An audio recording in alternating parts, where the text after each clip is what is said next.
ሰጠኸኝ የዘላለም ክብሬ እንካ ምስጋናዬን እንካ አምልኮዬን እንካ ሽብሸባዬን እንካ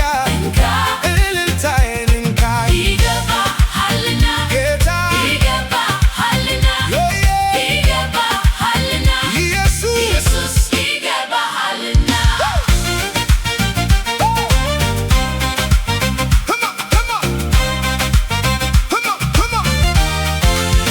ጠላት በዙሪያዬ ቢያገሳ እንዳንበሳ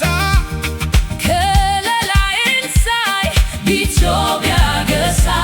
የሰማዩ አባቴ እኔን ከልሎኛል ክፉ እንዳያገኘኝ ቅጥር ቀጥሮልኛል በአሸናፊው ጌታ ሁሉን ነገር ትዬ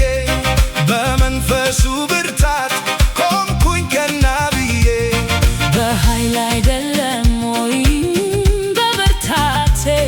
ያቆመኝ ጌታ ነው የሆነኝ ጉልበቴ በምሕረት ተከልዬ አልፌአለሁ ሁሉን ችዬ ስላለኸኝ ዋስትናዬ ከቶ አልፈራም